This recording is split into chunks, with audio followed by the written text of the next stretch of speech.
Mount Hope. Mount Hope was a Canal Zone town that was primarily a industrial area.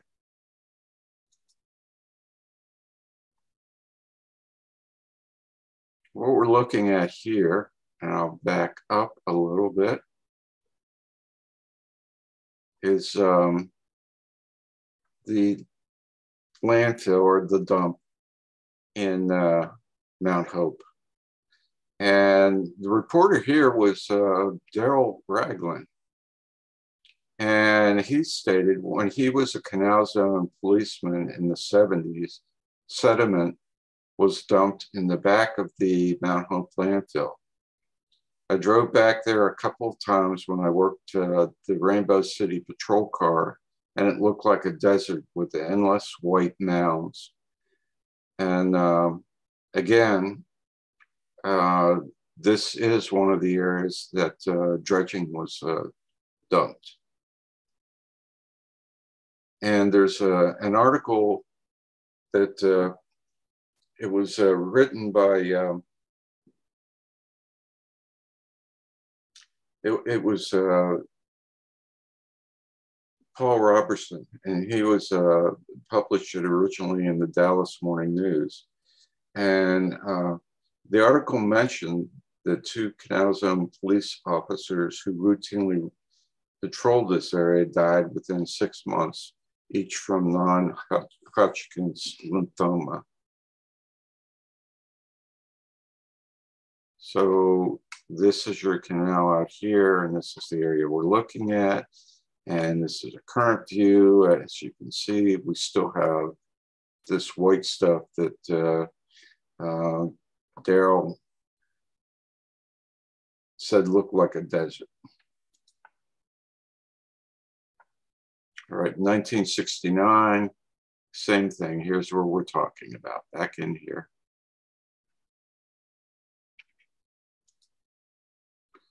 And on the map, it's just barely on there, but we're talking about this area in here.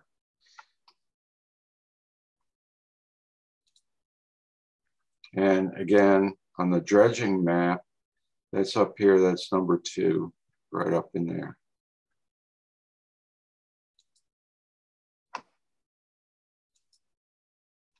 Fort Gulick.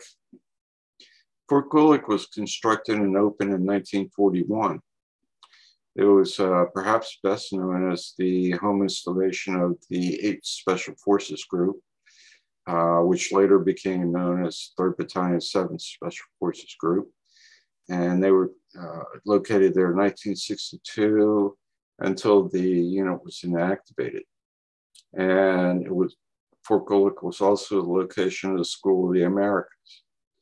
In 1984, partial control of the Fort Gulick was turned over to the Republic of Panama, and they renamed it Fuerte Espinar. The U.S. took administrative control in 1989 as a result of the Just Cause invasion of Panama, and the name Fort Espinar stuck with the place.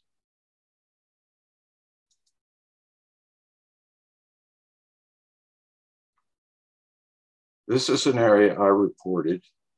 There was an enlisted housing area, and it was down near what was gate number 2, and an unused gate to Fort Gulick, and pretty well surrounded by vegetation and so forth. But it always had areas that that were kept open. Well, if we look here at 1969, you can see that the housing area is, is very isolated. None of that growth outside of the gate had occurred at that point.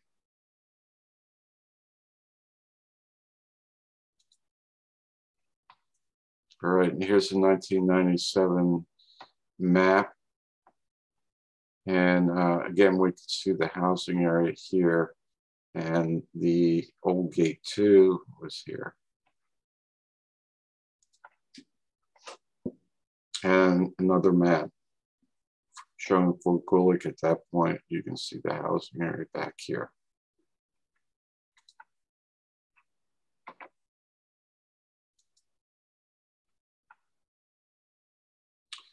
Next place is the Gatun Tank Farm. And let me pull back a little bit on this. It is a very large area. Technically not part of Fort Gulick, but accessed through Fort Gulick. And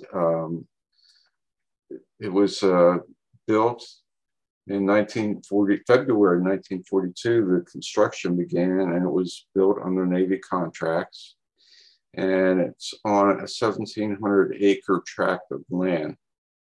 And the tank farm includes 15 buried 27,000 barrel and 11 50,000 barrel steel tanks and 7 27,000 barrel tanks of pre-stressed concrete.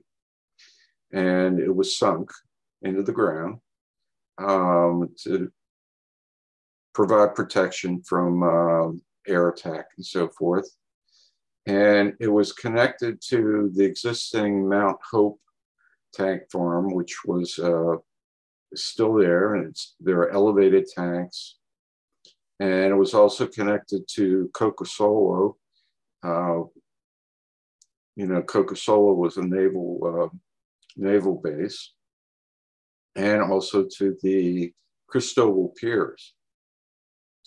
In 1943, it was connected to the Pacific side by means of the Trans-Isthmian pipeline, which connected it with the Arahan Tank Farm on the Pacific side.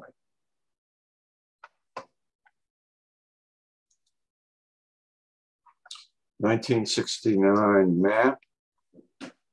You can see how the area here, was kept clear in order for access and so forth. And I included this fragment of the Fort Gulick map because it shows the tank farm in here. And let me see, this map fragment does not show pipelines. Okay, I guess we don't have a fragment here. Here again is the tank farm. Some of the map fragments show pipelines and so forth.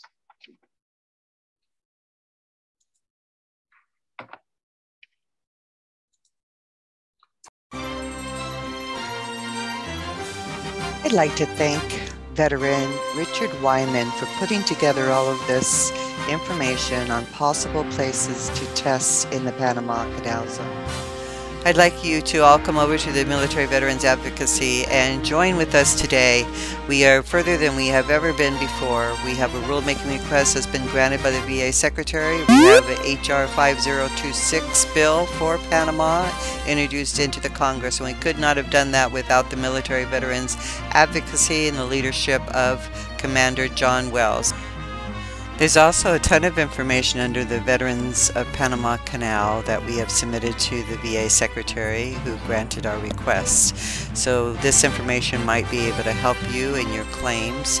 And if you need help with an attorney, if you're at the appeals level, use our contact button and contact our administrative staff and they can guide you for help.